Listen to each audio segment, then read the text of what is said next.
Today is really a special moment for me because when you are watching this interview, you see much more faces than you usually do. So today we really have a panel, people coming together, really sharing this passion and the heart and the love for conscious evolution. So a friend of us, Kurt Johnson, brought us all together today. And I'm really looking forward what we kind of really will explore and also make, I hope, tangible and sensible for people watching this and being with us. And I want to really take a moment for everyone here now in the space with us, really opening your field and connecting to everyone near and far who is interested in consciously evolving and really seeing the incredible time we are in now in the history of humanity, which is a huge, incredible chance to birth something new and meaningful and co-create a world we all know in our hearts is possible. And we are so many coming together, creating resonance and coherence. And I just want to give you this moment to sense how that feels, how it is to be together in that space.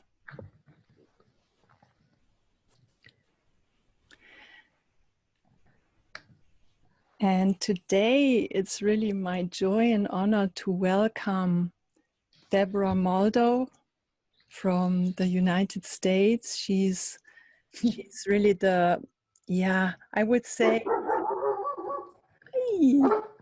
the doggy is talking with us. Director of the Evolutionary Leaders Circle, knowing so many people.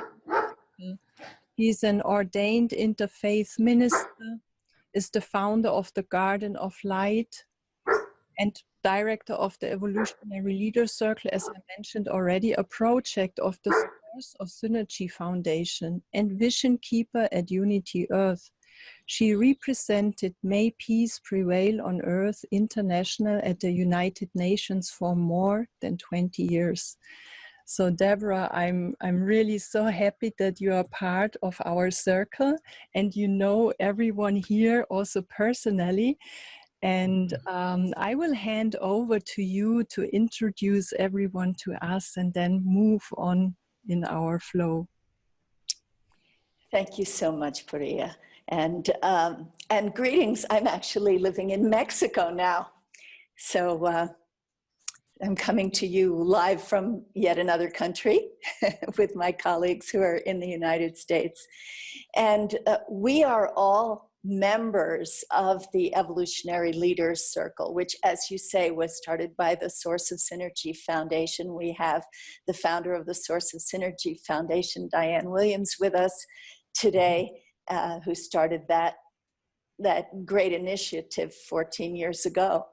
And it's so exciting for us to be with you at the Conscious Evolution Summit, because the Evolutionary Leaders Circle is devoted to conscious evolution. We come together around the concept that we are at a unique place in human history where we are able to co-create the future together. As the United Nations calls it for this year's International Day of Peace, the theme is shaping the future together. And that is the heart of the concept of conscious evolution. And we have spent the last year or so putting together a new book that is coming out on September 1st called Our Moment of Choice: Evolutionary Visions and Hope for the Future. And that title, Our Moment of Choice, you know, that resonated with us right away at the time. But now that the whole world is in the grips of this pandemic and everyone is really looking at how we live our lives and what our previous choices have resulted in on the planet. And I think much more clearly than ever, seeing the need to move in a fresh new direction. The title, Our Moment of Choice, seems more appropriate than ever and clearer to everyone. So all of the wonderful evolutionary leaders who are on your program today have contributed chapters to this book, Our Moment of Choice. And we're going to be talking to you about a little bit about the concept of the book, and then giving you kind of a taste of some of these chapters, which were actually written by 43 members of the Evolutionary Leaders Circle, and a lot of people that all of you know well. Greg Braden, who gave us that wonderful title, Our Moment of Choice. So we're indebted to him every day for that. And he's written the introduction and a chapter. Lynn McTaggart, Bruce Lipton, Jean Houston, Michael Beckwith, Deepak Chopra, Irvin Laszlo, Larry Dossey, Dwayne Elgin, and even the late Barbara Marx Hubbard in what was probably one of the last pieces of writing that she did before she passed, and many, many more. So today you're going to be hearing first from those of us who are on the creative team for the book, including Diane and Bob Atkinson, who really sparked this project and has stewarded it just brilliantly and with such a full heart and dedication. So we owe a big debt of gratitude to him. And then we'll be getting some glimpses into the chapters from these two dynamic couples that we have on the program today, Doctors JJ and Desiree Hurtak and Joan Borysenko and Gordon Dveirin. So each of those pairs has co-written a chapter, and they'll be telling you about that a little bit later. So first, I would like to introduce to you, to give some background on Our Moment of Choice. One of our co-editors, Bob Atkinson, and he is a PhD, author, educator, developmental psychologist. He's a 2017 Nautilus Book Award winner for The Story of Our Time, From Duality to Interconnectedness to Oneness. He's professor emeritus at the University of Southern Maine, founder of One Planet Peace Forum, and an authority on life story interviewing, pioneer in the techniques of personal myth-making and soul-making. I love that phrase. And deeply committed to assisting the evolutionary impulse toward wholeness and unity. So Bob, please tell us a little more about the book. Thank you, Deborah. Yeah, it's quite a story here about how this book came into being. I mean, it's really remarkably timely and relevant, and it addresses what is currently unfolding in the world and why every one of us is needed to turn this world into a place of cooperation, harmony, and unity. So as Deborah said, 43 evolutionary leaders have come together for the first time in a book to engage and synergize us all around the solutions and to the challenges facing humanity and the visions to carry them into action. This book provides the tools and resources needed to bring the transformation of consciousness already underway to its successful completion and build the future we envision. This book is a gift to humanity. And it's really, it's really an honor to be a co-editor with Deborah and Kurt Johnson. This book has so many incredible contributors. It's really a testament to how effective and rewarding teamwork can be. So how this book came about is a very interesting story of synergy and convergence in action. the idea for this book is really for a book like this, with many of the same contributors, first came to me in 2012 when I shared my idea with Barbara Marx Hubbard, who liked the idea. But I had a couple of other books I was working on at that time and over the next few years. So it wasn't until I became a member of the Evolutionary Leaders Circle in 2018 that I proposed to Diane and Deborah that we do this book. That was when I found out that this had been a project of the evolutionary leaders as well, about 10 years ago, but wasn't completed then. Diane and Deborah quickly agreed that we should look into it as things were different then. And Deborah and Kurt quickly and graciously agreed to be co-editors with me. So a concept, some guiding questions, and a proposal was drawn up, and an invitation was sent out to all the other evolutionary leaders. We quickly got back many generous responses from those who wanted to contribute a chapter. The all-important process of finding the right publisher serendipitously led us to Beyond Words, an imprint of Simon & Schuster. And that was another wonderful team to work with. Then we had, with the 43 incredible contributors in place, we all put this book together in about a year and a half with everything come together so smoothly. The title we settled on, as Deborah said, was Our Moment of Choice, which was the title Greg Braden came up with way back for the first EL book project. And this still is, and maybe even more so, a very critical moment of choice for humanity as a whole, because we're currently facing a series of interconnected challenges while also experiencing an unprecedented global shift in consciousness. So we wanted to offer up creative visions to live into. And for the subtitle, we wanted to capture the essence of what the evolutionary leaders are really all about, and also express the confidence we have in humanity to call upon its inherent potential to make this course change that is absolutely necessary now to co-create a just, sustainable future.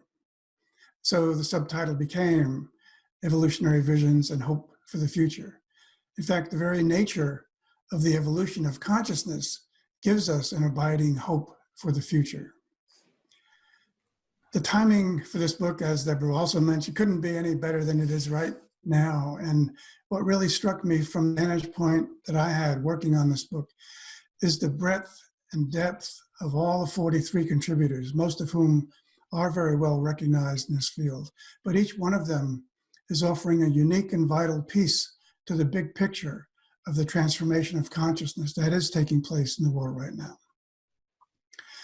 And this much needed book addresses a range of topics, from how we're living into a new story, to how we're building bridges to a global community and a culture of peace, to how science and spirituality are coming together in a new vision of evolution, to how the entire universe is alive and conscious, and why we are planetary stewards, to why we are also ethical stewards of the Earth's economic integrity, and how we can work with the mind-body-spirit connection to heal ourselves and the planet, to how research and education are being used to awaken, elevate, and evolve consciousness, to how new frontiers are being pushed to view the cosmos as a fully integrated whole, to how we can better envision the big picture to support global transformation. These are all threads of a larger whole, and each one is deeply interconnected with the other. And Deborah mentioned many of the contributors to the book, so I won't go through that list again, but I think I'll pass it back to Deborah so she can introduce Diane.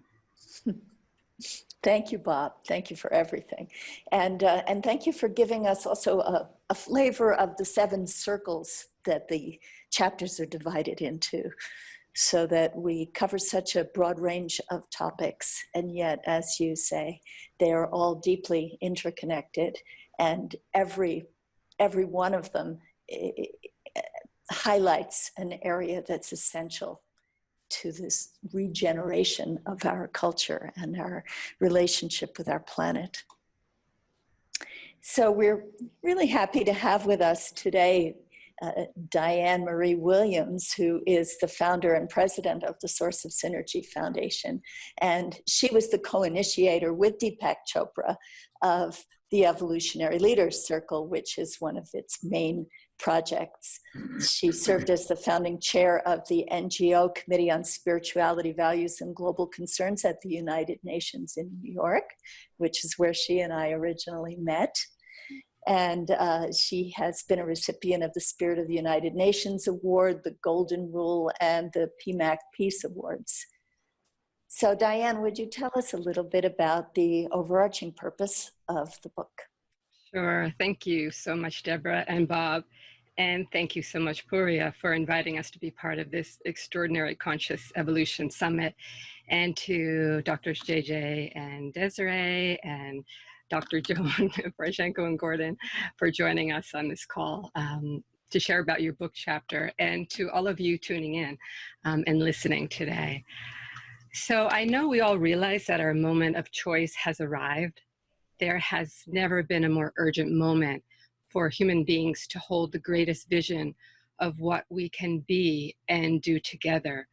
Today's evolution is not about a few charismatic teachers or leaders leading the masses. Instead, it's a worldwide movement grounded in synergy, and many people and many actions, visions, innovative solutions, new ways of living, thinking, and doing, including simple everyday choices and acts that strengthen the whole, all synergize together with its foundation built on the power of love for the natural world, all living beings, and our beautiful planet Earth. And these choices and actions are leading the evolution. So we offer this book out of deep love and in the spirit of co-creative partnership as a contribution to the larger collective blueprint that is holding the seeds of the new to further ignite the movement of consciousness, conscious evolution, for the global transformation that is already underway. And the 43 contributors of this book and everyone else in the world committed to conscious evolution are making a collective call for humanity to rise to new heights of synergistic convergence, collaboration, connection, creativity, and conscious living, so that sweeping change will be ushered in. And it's really a worldwide call. It's a call to be our most visionary selves and co-create together new realities and possibilities to reverse the course we're on. It's a call for deep dialogue and healing, where we can share as a global community our deepest truths, including how the unconsciousness of the world has led to inequality, racism, economic injustice, poverty, violence, nuclear weapons, runaway climate change, habitat and biodiversity loss, and so much more. And it's a call for the whole to be greater than the sum of its parts, so that we may have a heart-centered future and love one another with no limits. And it's a call to be in our full power and to know deep in our souls that we as human beings have the innate ability to upshift to the next level of our evolution and to usher in a world that works for all. And we are truly fortunate to be living in this era of unprecedented cooperation. Thousands of people are showing up in all forms, on the streets and online, in unity and solidarity. And as a result, we are participating in the transmutation of our social systems, ourselves and each other, and the unconsciousness that we see in our world. And we are joining together and choosing to hold with unwavering inner certainty the greatest vision of what our universal selves and the beloved community could be. And at our moment of choice, many thanks to all of you that are putting forth elevated thoughts, words, actions, intentions, innovations, possibilities, and much, much more into the collective consciousness. And as a result, the whole is being impacted in powerful ways and really offering us great hope for our future. So thank you. Oh, thank you, Diane, for those inspiring words. And I would like to, we're going to move into the part of the program now where everybody who's listening, who's watching, is going to have a chance to hear some of the ideas that are in the book, Our Moment of Choice, from the actual chapter writers. And I want to invite everyone to listen in a very active way, because we're addressing you, because you're part of this conscious evolution. And we are putting out this book, and it's a collective book, because that's what we stand for as evolutionary leaders. As Diane mentioned about the whole being greater than the sum of its parts, that this evolutionary leap that is so critical to humankind right now depends on all of us playing our part, whatever role that may be that we have in life. So we're putting out this book with that intention to engage the readers in this journey of conscious evolution.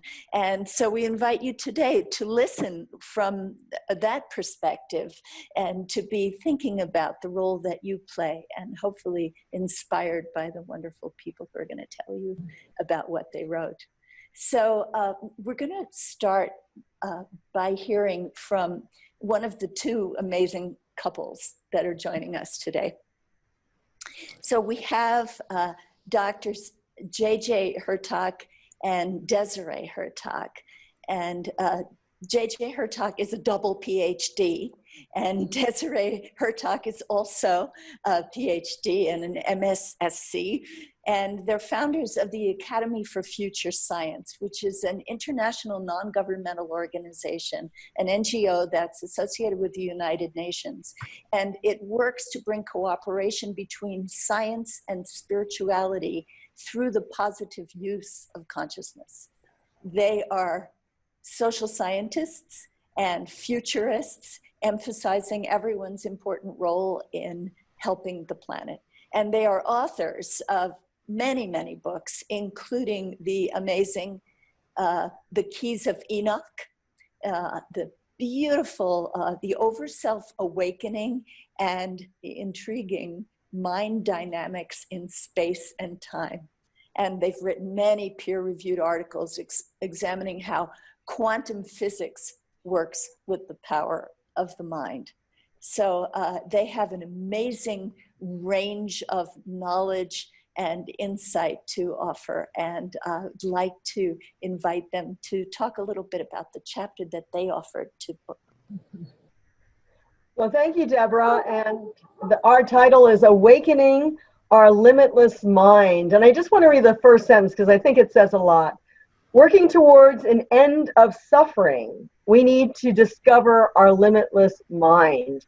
So what this really means, as the title of the book, of the whole book says, our moment of choice is every moment of our lives. That's so important for people to understand. Every moment of your life, you actually have a decision to make. You know, where is your consciousness? What's it thinking about? What are you tapping into? And this is what really we have to be conscious or consciously aware of all the time. The chapter talks about the fact that we are biotransducers. That means we actually pick up on energies around us, but we also put our energies out into that greater consciousness field. And Lynn McTaggart is very famous for saying about the field, and we totally support that there is a field, a global consciousness field that is around us, and that, you know, it's up to us to choose. The moment of choice is every moment to choose what thoughts we want to take in. And quantum physics tells us that there's never only just one possibility. There's myriads of possibilities. So even if we think, oh, I only have this solution for my life, or I only have this situation, that's never a reality, because the whole field has all the information, all the possibilities that are in the whole universe possible, and we can tap into that and bring that information down. So our work represents the synthesis of what has been there behind the scenes for the last 40 years, beginning with work at Stanford Research Institute with Elizabeth Rauscher, co-editor of the book and writer, Mind Dynamics in Space and Time, as well as several consultants with the late President Kennedy who were interested in our adventure into space and how we can communicate in space, for example, through the research of astronaut Mitchell, who turned off his technology in outer space and communicated mathematical symbols to human counterparts on Mother Earth. And so we're opening really a whole scientific library of new information to show us that this is the most dynamic moment of choice. To have distant communication, to have the ability of distant healing, to have also the ability of what is called remote viewing, to see objects with a higher power of consciousness. And what's really important is when I mentioned end of suffering, it really is our choice. I mean, obviously, if you have a lost arm or a lost leg or something really happening in your physical body, it's one thing. But a lot of people suffer because of their consciousness mind, their story about themselves. So it's really a choice to end that. We have to realize, and this is one of the things that we've written about, that we are also collective beings. So we are interconnected. If you are suffering because of a loss of someone, or the fact that your spouse left you, or any of these reasons for suffering, really, we're all interconnected. That is what remote viewing, this is a study done at Stanford Research Institute, but was done also by Russians and people all over the world, where you could be sitting in California, which is where the study was, and they could see what was going on in New Orleans, they could see what was going on in Virginia, they could actually see what was going on, of course the military actually used this, in Russia. And one time they actually even read the names of files in a file cabinet that was top secret. And this is what really gave them the government funding to do this. So when we start understanding the whole greater consciousness field, we start realizing that we are in oneness. We are all interconnected. So we can send that energy anywhere we want to go. We can send that energy to someone who is sick, or we can put a field of energy around us and we find unique synchronicities in our lives. I think this is what people are finding. But where do we get that? It's our moment of choice, because we're open to moving into that collective field. In a few words, it's a recognition that there's only one human being on this planet, and we're all part of this consciousness. Consciousness is the hidden variable for quantum transitions. And the more we know about our consciousness expansion, the more we see the unity of the human family and the vision of Barbara Marx Hubbard and astronaut Mitchell that we are homo noeticus, consciousness humanity expanding. And ultimately, as we begin to understand our destiny in space, we will be multidimensional beings with all of the great gifts and knowledge that we have had from the great traditions of the East and the West. And if, even as the Kabbalists would say, we are the living tree of life, expanding its branches of knowledge in all directions. And that's where love comes in. And we also mentioned the importance of love in our book, or in the chapter in this book, because basically we can receive love, but we can also send love. So think about sending love to the consciousness field. We've done this with doing prayers for peace on the planet, and really you can make a difference. And that's what's so important. Every moment of your life you can make a difference, not only for yourself, but for the planet and for people around you. You actually can change the field of energy and get rid of the negativity. That's your moment of choice. Use the positive energy to bring down the higher reality of who you truly are as beings who can make a difference on planet Earth. So this means a new sociology of unity, a new psychology of positive thinking, and a new spirituality of recognizing that we are all connected with the prime source. We have this great adventure before us now.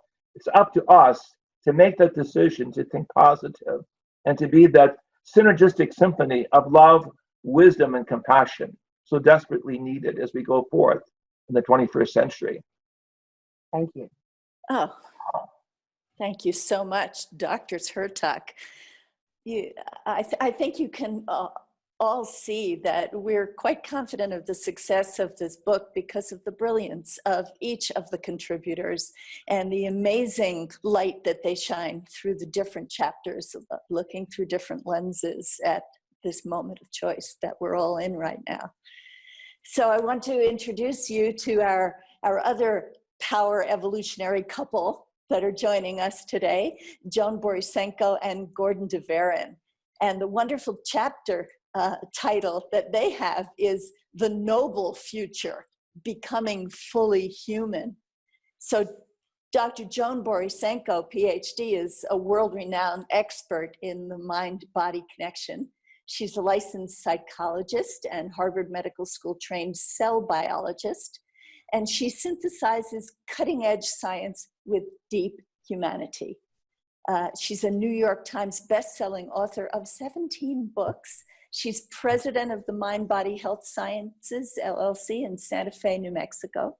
And she is married to Gordon Dveirin, EDD, who approaches organizational, social, and cultural change as learning our way into the future together.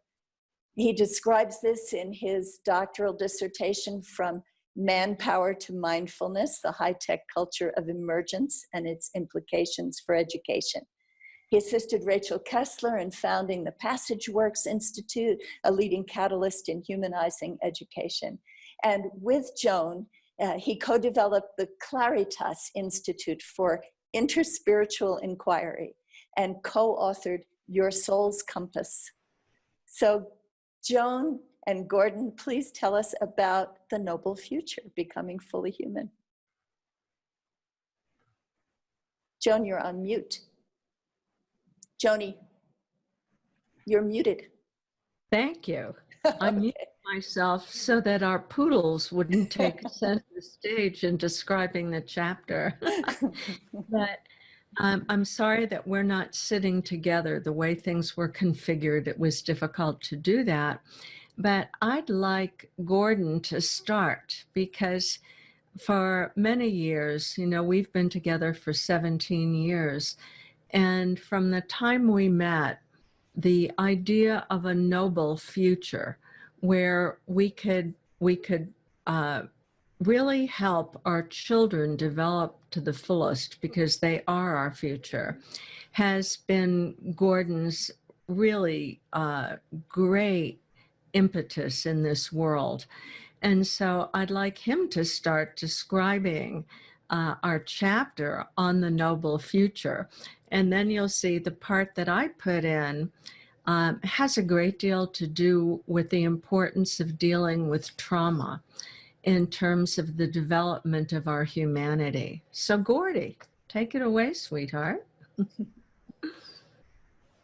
Well, I'd like to, reflect back on Greg Braden's excellent introduction to the book, where he raises really the fundamental question that we raise also in our piece, and that is, who are we?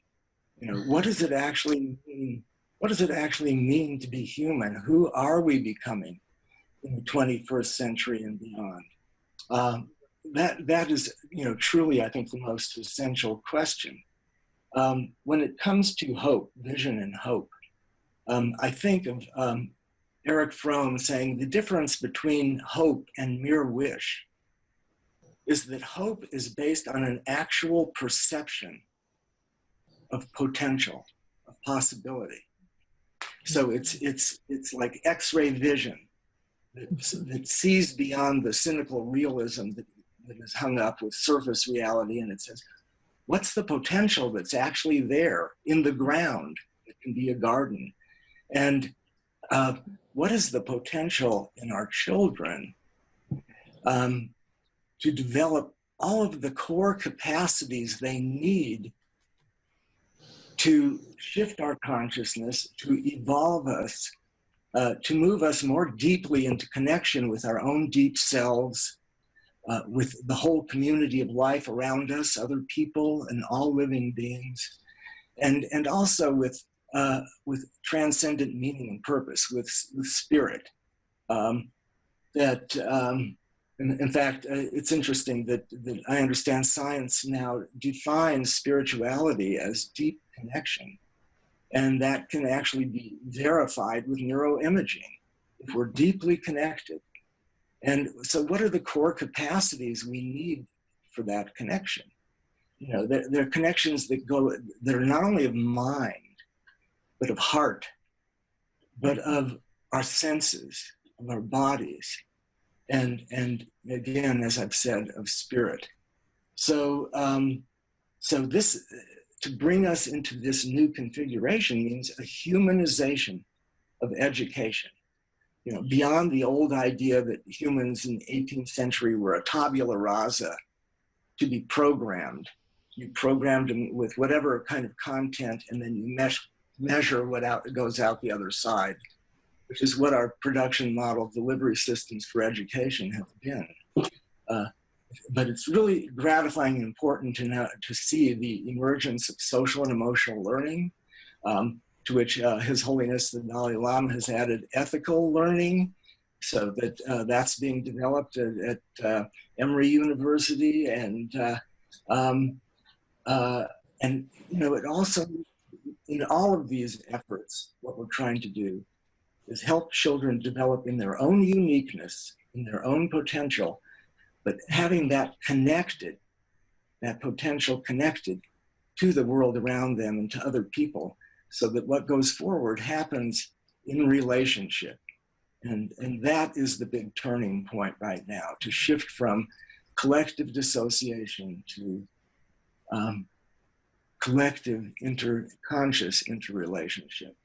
And then our ability to respond in the moment to what is changing in the field, coming from our own best, deepest selves. Yes, and as we think about becoming fully human and our children as the future, what we know is this. From the perspective that JJ and Desiree were talking about, that scientific perspective, which shows there's a biofield, we are all one, there's wisdom within each person. When we're in our essence, when we're in our core, when we're in our best self, we feel that connection. However, what happens to too many people on this planet is they're traumatized. And the way that I like to think about that is that sun of wisdom and compassion and love that you talked about, JJ, is present within each human being.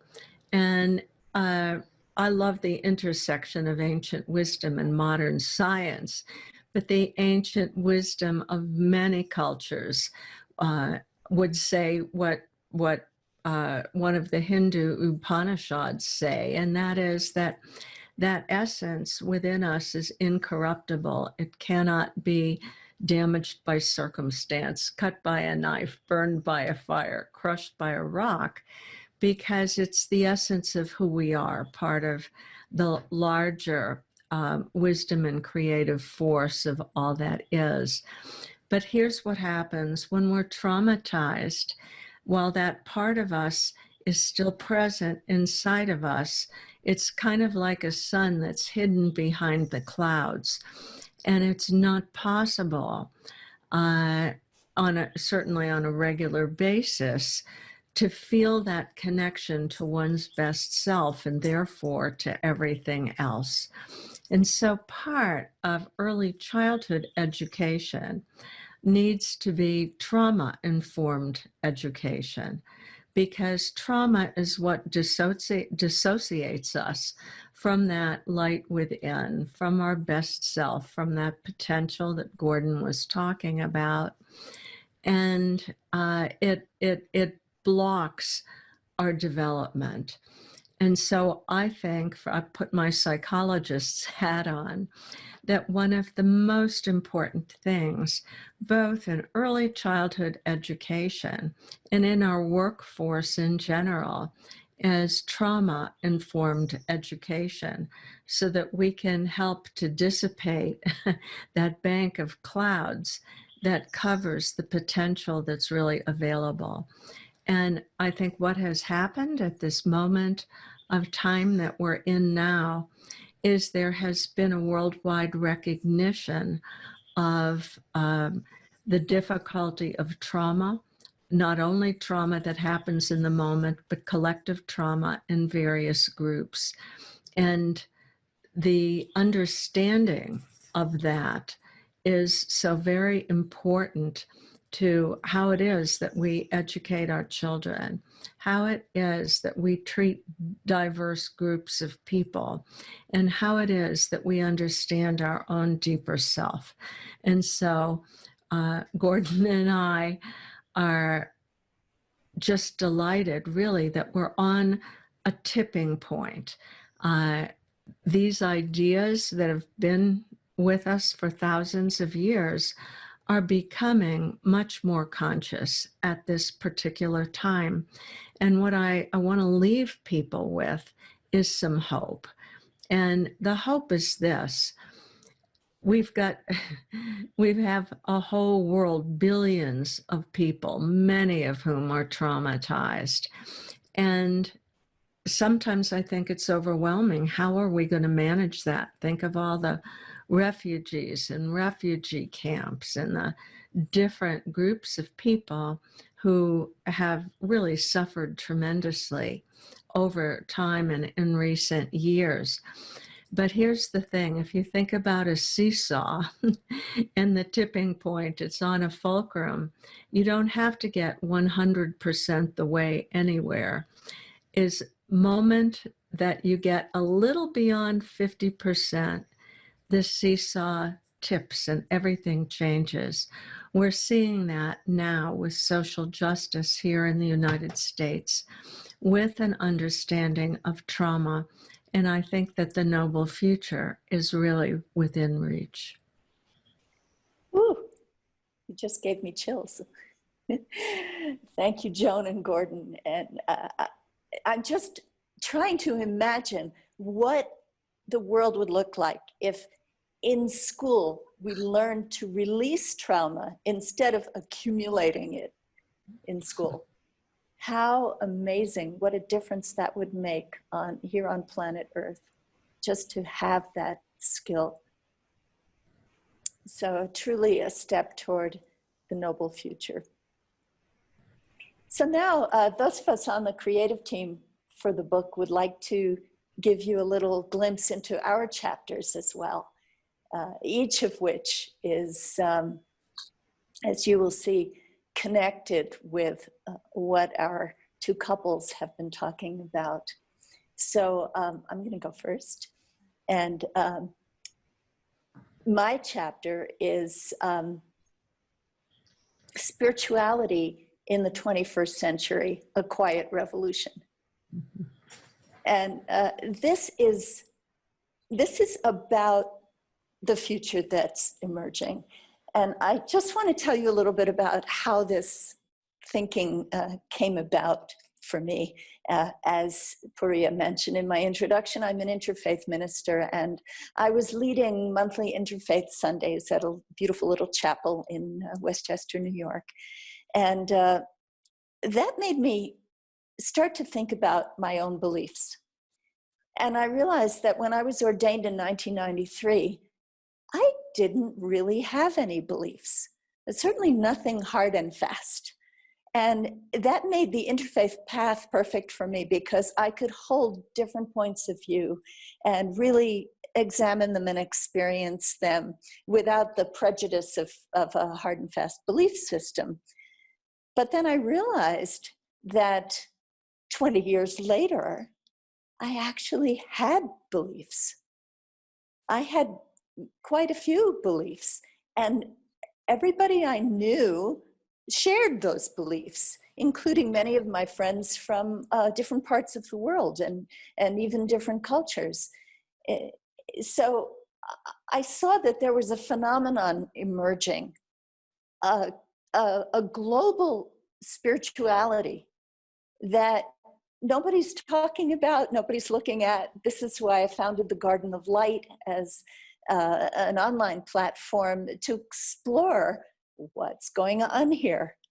So an example, for instance, of a belief that I think is quite prevalent right now is that every religion and spiritual and indigenous tradition holds truth.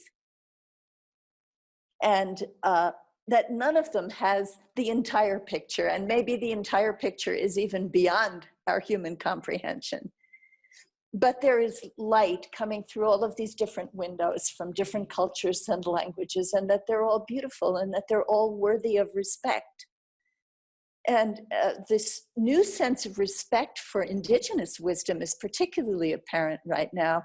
When I was growing up, we had cowboys and Indians, you know, and the Indians were the savages, and they were the ones that would get shot in the movies, and nobody was thinking this was a tragedy. And now we look to indigenous wisdom as possibly helping to save us from extinction, because they still retain some of that knowledge, deep ancient knowledge of how to live in harmony with the earth. And there's another emergent belief, is that the earth itself is a living system, and we are part of that system. We are not the king of the hill come to extract the resources unconsciously, as Diane was talking about before. No, we have to respect that everything is part of this global consciousness, and we are an integral part, and that's why our everything that we think and feel and do is part of the whole and contributes to the whole. So these are just a few of the beliefs that we can heal ourselves and one another, the belief that forgiveness is a path to healing relationships, even the overarching belief that we are responsible for our own lives, and that blaming other people doesn't get us anywhere. So all of this, it's not a religion, it's not a dogma, but it is a spirituality, the idea that our minds cannot contain the mysteries of the universe. So awe and wonder are appropriate responses. And that meditation is a technology that can bring us into our deepest selves. And that if we open our hearts, we will be more available to the intuition that guides us through life. And we will appreciate the people around us and the abundance of nature.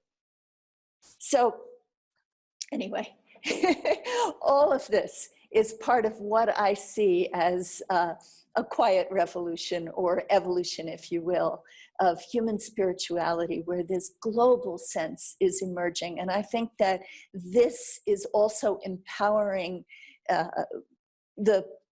what was the Black Lives Matter movement in the United States is now, I think, a much more profound inquiry into not only the systemic racism that's characterized our developed civilizations all over the world, but each of our responsibility of examining our worldview and how we are contributing to the whole.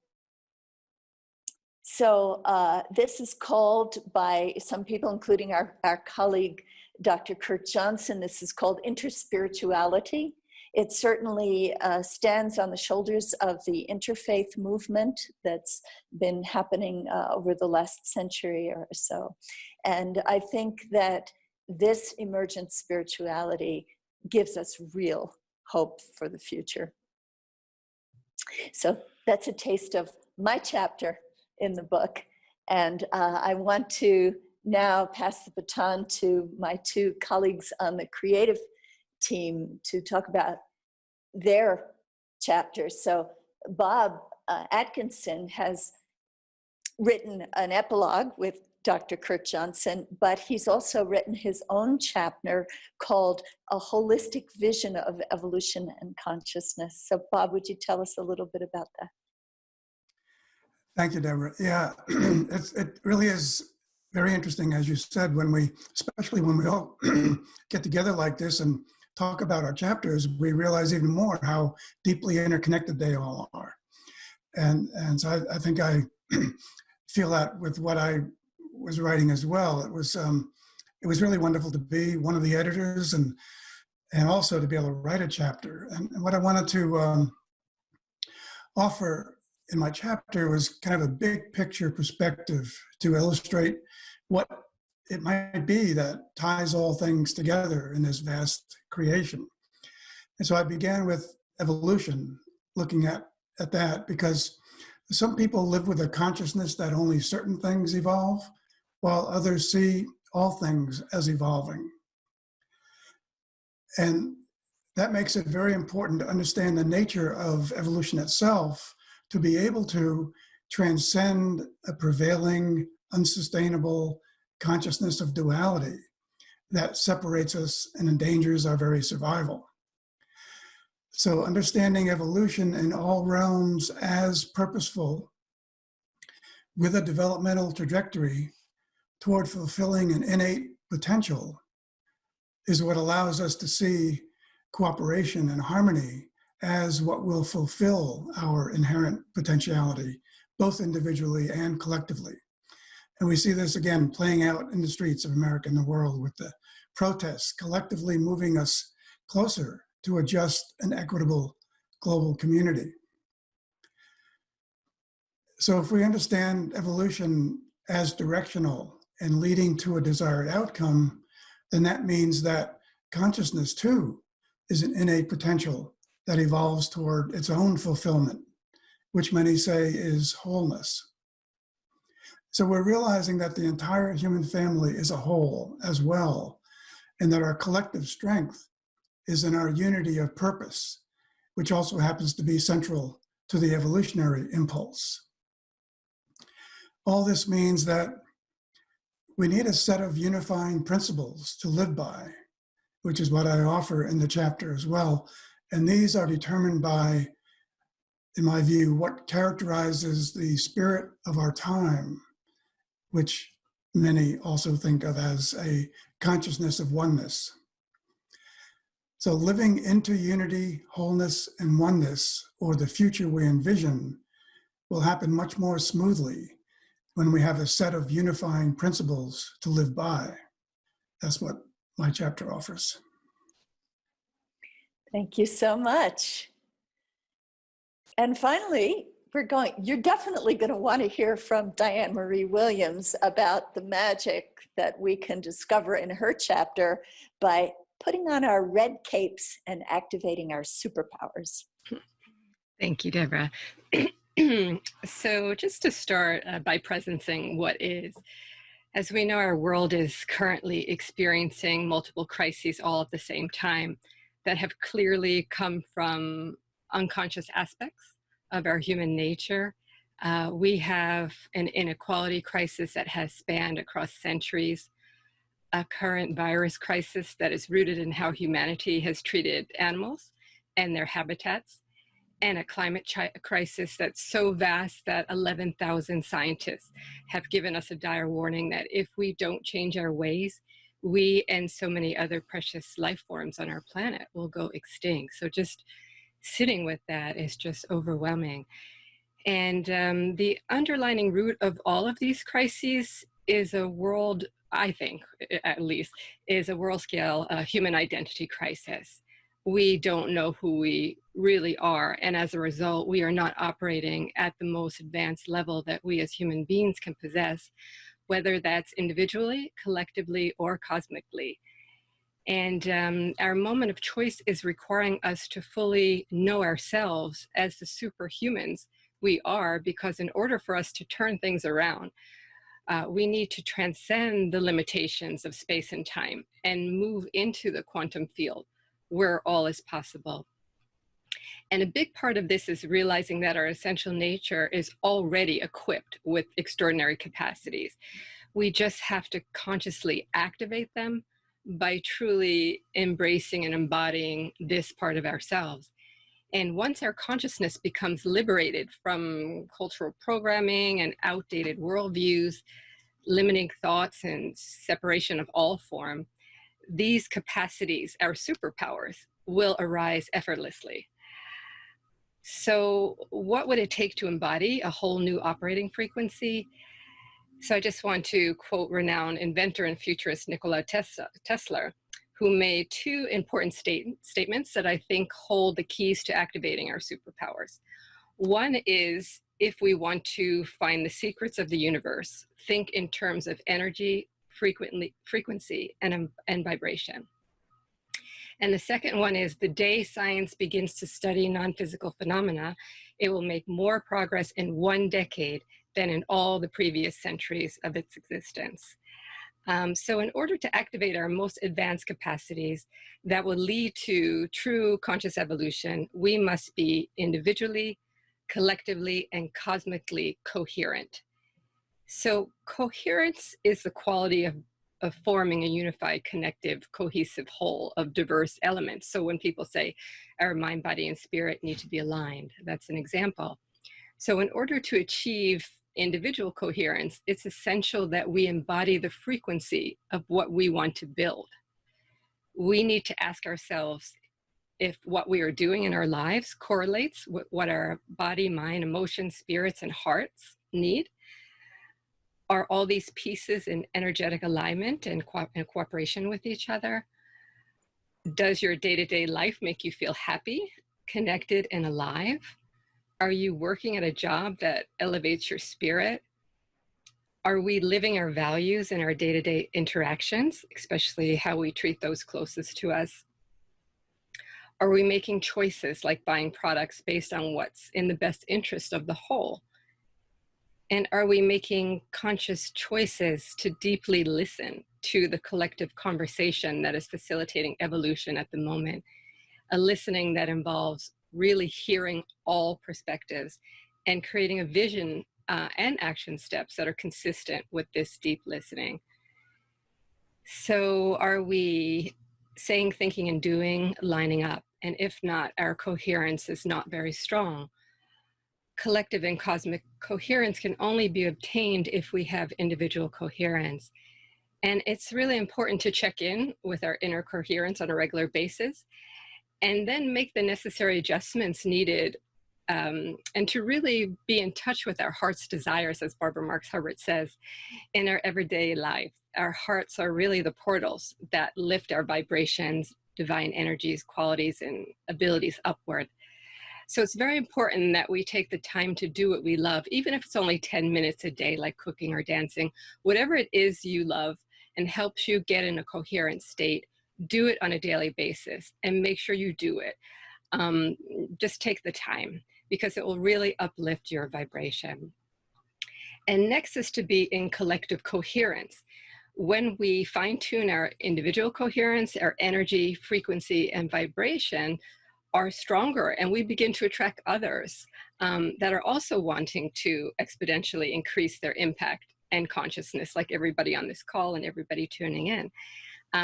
When we join together with others in a common purpose, our coherence begins to scale upward and outward in the forms of groups and movements of people taking collective responsibility for shaping our future by synergizing their individual efforts into the greater whole. And Desiree mentioned Lynn McTaggart before. Communities like Lynn's Power of 8 groups and her intention experiments support the activation of our superpowers by exploring and experimenting with non-physical phenomena, the power of intention, and the synergies between our inner and outer realities beyond the limits of space and time. Her intentions continue to activate the collective consciousness and multidimensional abilities of the groups of participants, resulting in countless spontaneous healings of all kinds, including the healings of certain people of different medical conditions that Western medicine was not able to cure. I know I participate in some of her experiments, and it's just incredible. So if we can heal each other remotely, we can certainly use these superpowers to heal our Earth, including reversing climate change. As co-creators of the new world, we are coded with this ability. When we connect in a space of collective coherence, our relationships, including our relationship with nature and all those in the plant and animal kingdoms, become fully conscious and coherent. And in this space, we can no longer look at one another, other human beings or fellow earthlings, as the other. racial inequality, injustice, exploitation of animals and nature can no longer exist in a truly coherent world. And finally, once our inner and collective coherence is reached, we begin to tap more into cosmic coherence and align even more deeply with the cosmic field, a field that is communicating, creating, and evolving with us all the time, as JJ and Desiree were saying earlier. And in this coherence, we are vibrating at different elevated frequencies and become even more expansive. And as we experience this, we feel deeper oneness with everything, including the vast number of beings that coexist with us in other multidimensional realms of existence beyond the physical. We can reach this level of coherence by the sustained study, use, and co-creative partnership with these type of phenomena and intelligences. They're portals that open us up to non-local worlds, like Tesla said.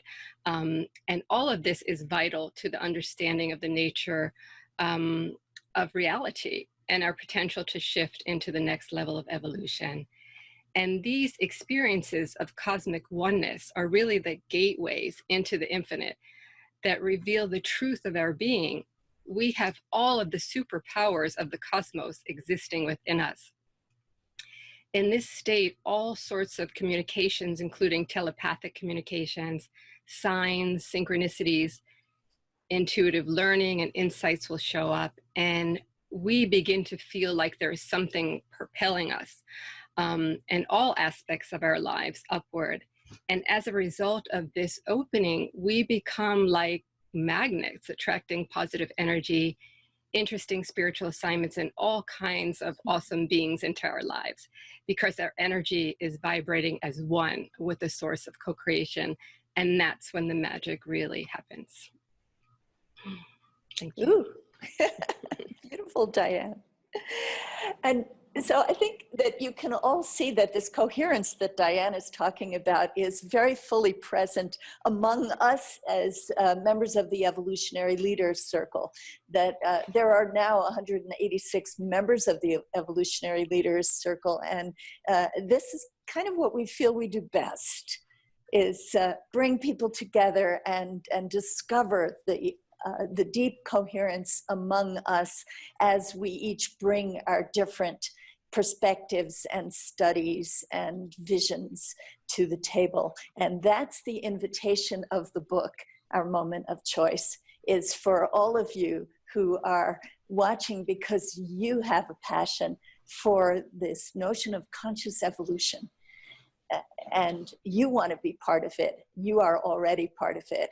And we honor your journey, and we invite you to share in ours by going to the website, ourmomentofchoice.com, and joining us in this amazing journey at this tipping point that humanity has arrived at right now here on planet Earth. And so I'd like to turn it back to Puree and see what questions or thoughts she might have after listening to all of this banquet of ideas from us.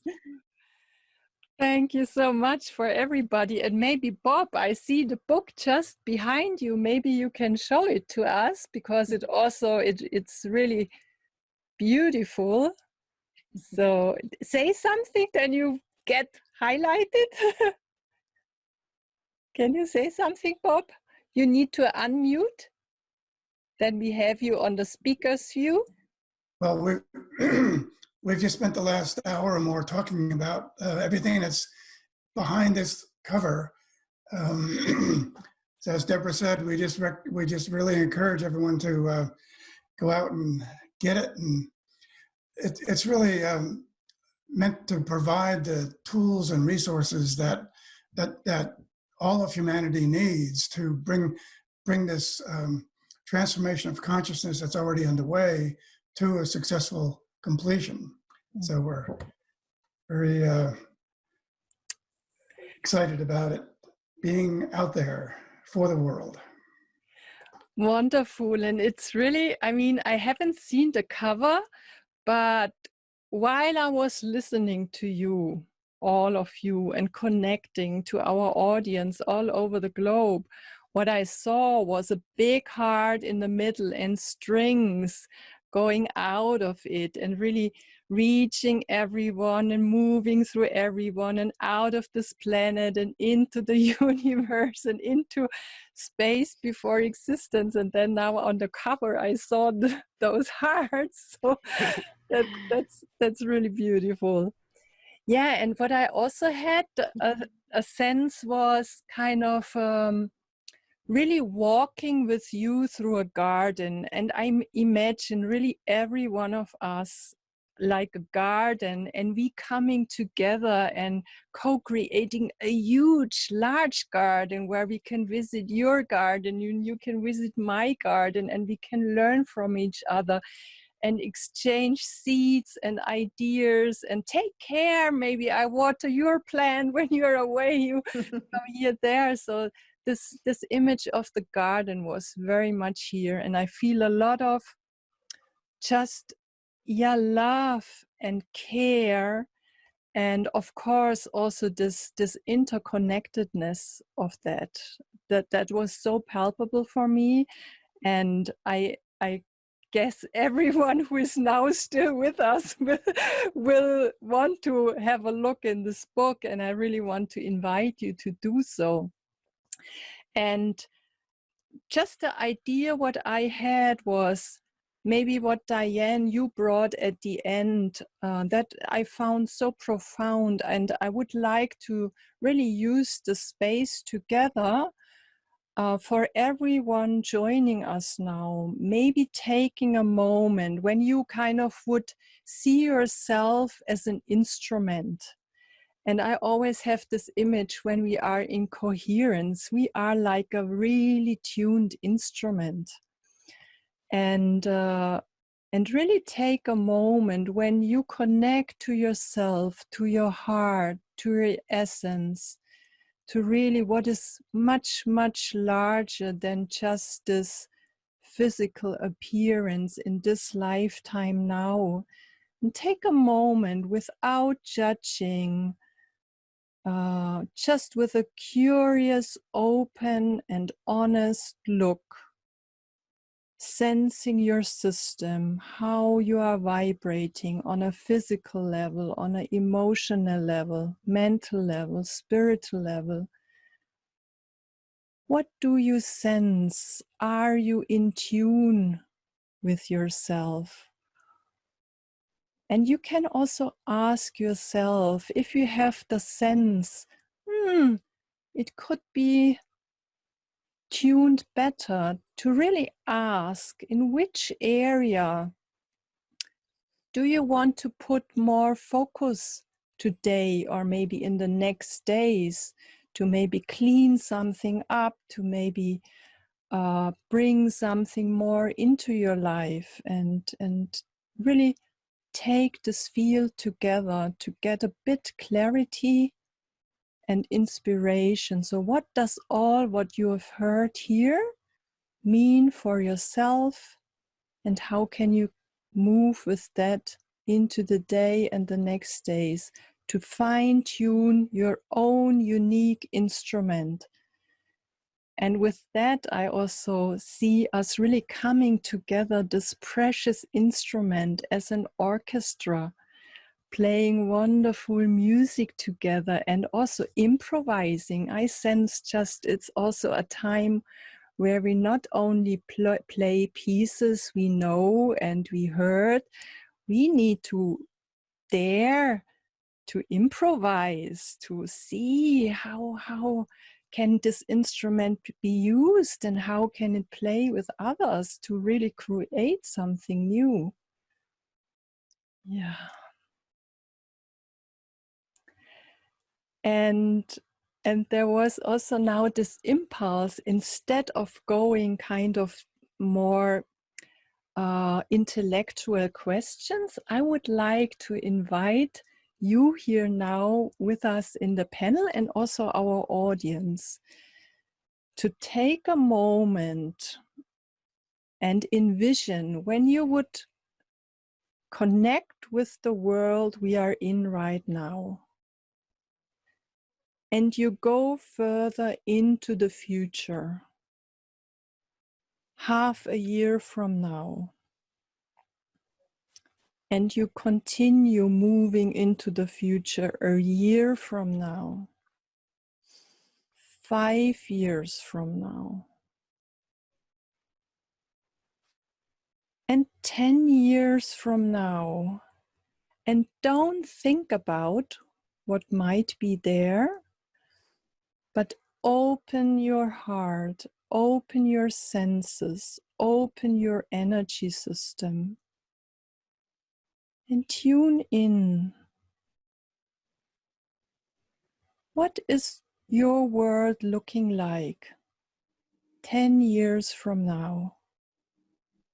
What do you see when humanity is following consciously the impulse of evolution and finding together and co-creating more and bringing synergy together? What do you receive? What image do you see? How do you feel? And I would like now everyone here in the panel with us just taking turns to share what you received. And I also want to invite our audience, sending via email or in our Facebook group, what did you receive when you tune into, from a space like that, into the future? What came up for you? And I just pick one person, and then we can kind of go through what comes. And Bob, I just choose you.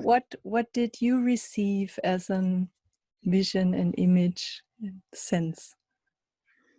Well, thank you so much, Maria, for creating this space and this visualization for us all. It was really kind of easy to be taken in with what you were creating there. And what came to me was just the strong feeling that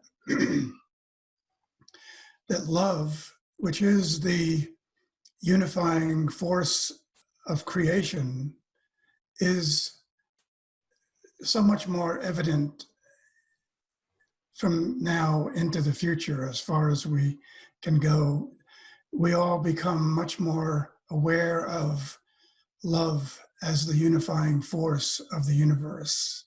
And that really changes everything in our relationships with each other and organizations, institutions, everything. Thank you. And Bob, do you want to choose the next person to share? Joan.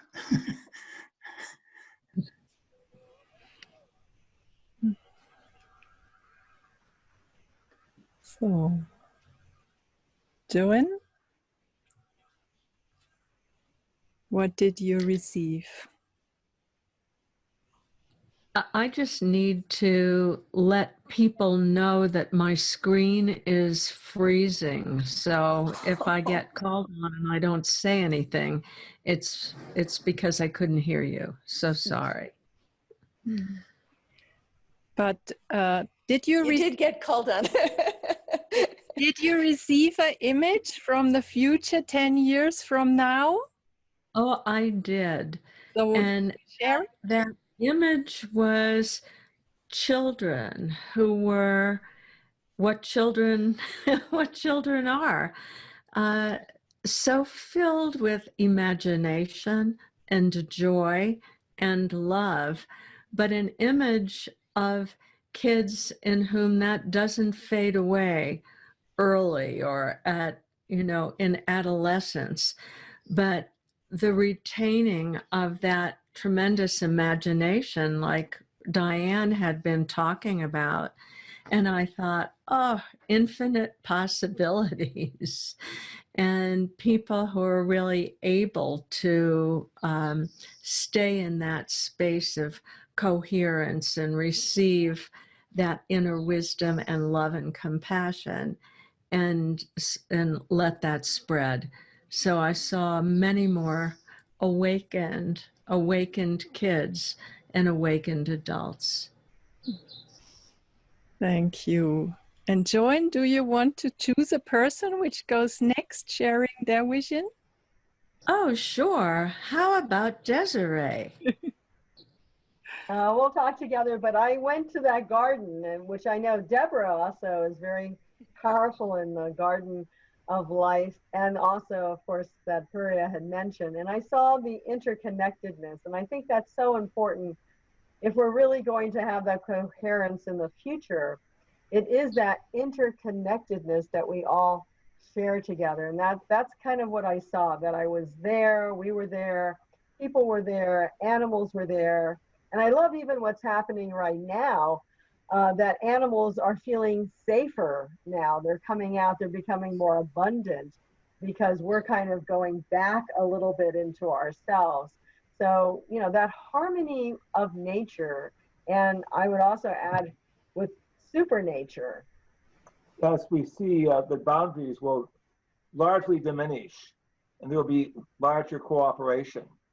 The coherency of consciousness will elevate us, and ultimately, as we push into the frontiers of space, we will graduate from humankind into spacekind, and the planetary limitations will somewhat diminish as we build cities in space, as we use the fantastic resources of the new frontier, as we learn to be unified societies in outer space. We will forge a new scientific and spiritual civilization. But we don't see it always just physically going out into space. We also see it consciously going out into that universal mind.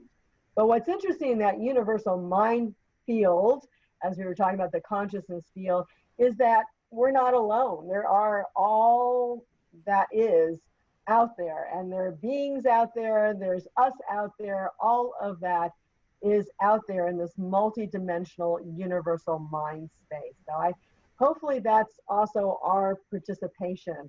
Maybe not 10 years, but certainly 20 or 50, and maybe even tomorrow for many of us. We will be becoming a universal humanity. Thank you. Okay, so who can we pick? We'll pick Deborah because she's right there. Well, thank you. Who is next? Deborah. She picked me. Right. I want to piggyback on what Bob said about love, because of all the elements of the emerging spirituality, the acknowledgement of love as the force that holds the universe together, I think is something that we are experiencing now, and we're even seeing it. You know, I see like television newscasters, some man, and the next guy who comes on, he says, "I love you, man." You know, this did not happen when I was growing up. Even in families, men didn't talk about love. And now there's an acknowledgement that love is the key to our next level of consciousness. So the vision that I saw for 10 years into the future was actually quite peaceful. It was as though we had emerged from this time where there's so much darkness on the planet into a place where we were truly co-creating together. And I'd love to ask Gordon to piggyback on that.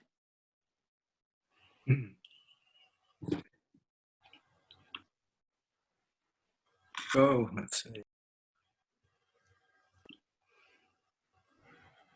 I think that, did I unfreeze? Can you hear me? Yes. Okay, very good. You know, what I saw, what I felt really certainly involves love. It was a mutual love for the commons and for the good of the commons, which, you know, defining our common goodness. And, you know, really a garden and us all as gardeners is an adequate image as well. you know, and what's important to me is that this is not just merging into something shapeless or undefined. It's each person in their, as a unique soul, in their own personal presence, but a presence that expands into the oneness with the whole that we're all part of. But just having that union, just the feeling of it is enormous, enlivening. So that's what came to me. Thank you. So Diane, I guess. Yes. Next. Okay. Well, thank you for that beautiful visualization. I went into it thinking of something that Bob stated earlier that really stuck with me. He said, we're doing this work in the book because we have confidence in the we. And that just left an impression on me. So going into the visualization, the first thing I saw were white buildings, and I heard people say, we did it. So somehow that was a symbol that we went from our world to our new world. And I really saw people happy, feeling loved by each other, really a sense of, you know, like an avatar, I see you, really fully present with each other, healthy, sharing and caring. And I also saw children in the classrooms, because we were talking about, Gordon and Joan were talking about education. And I think of this visualization a lot, but them teaching the teachers and each other. So a sense of all of our systems really shifted to the ways that we're all visualizing and trying to usher in. So yeah, it's really an open-hearted society. Mm-hmm. Thank you so much. So I will also share what I received, and it tends coming back. It's a really strong image. I see it starts with just a man, a woman walking, and then other people joining. And the interesting thing is that it's silent. They don't talk a lot, but they feel really connected, and they're walking and walking. Another person, different color, different nation, different language, different age, but they come and join. And what they do, they walk in the same direction. And whenever there comes some difficulty, or you could say an obstacle or something, they just move through it. They eat it. So what is there, it's kind of like food for them, and they keep going. They keep going. They don't slow down. All what comes, they just walk, and they get food. And when they then come to the edge, I see an edge. But they're all courageous, walking there, interconnected. I see support coming from the universe. And then there is a sudden moment where something flips, like when a ball really flips. And then it's just colors are more colorful, and sound is really clear and pure. And everyone and everything seems to be, as you, Diane, said, in coherence and really tuned. So everything is kind of really bam.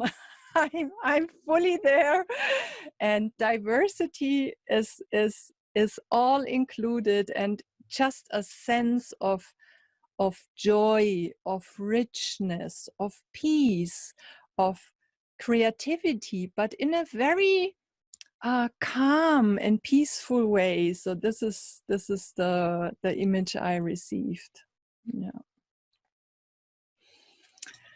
Beautiful. Wow. I mean, I can't believe it was my biggest panel. I did it. Thanks, with Deborah's help. You really took a great part of it, and I was really enjoying all your contributions, and I want to thank you for really putting all that together in this beautiful book, for your contribution, for making time to inspiring our audience here, to giving them this different tastes, unique pieces of the garden. And I guess it's very rich in the book when it's collected from 48 amazing contributors. So thank you so much for being with us in the Conscious Evolution Summit. Thank Thank you. you. Thank you. Thank you, everyone. Yeah, and thank you to everyone who was with us in this panel and listened to us with an open heart and open mind, and maybe be inspired to really find your heart vibrating and resonating with what you heard, and get really confident in contributing in your unique way to co-create. Can be with one person, can be with some animals, can be with many persons, can be in your workplace, in your family, can be reaching out to different networks. So everything is needed right now, and I believe that you will find your way how you can contribute. Thank you so much. Thank you. And we'd like to invite everyone to go to ourmomentofchoice.com and find out more about the book and all the other amazing contributors. Yes, I will really provide all your website links and the material and the book, so that people who joined us now have really an easy time, if they feel inspired from you, to find more about you. Thank you.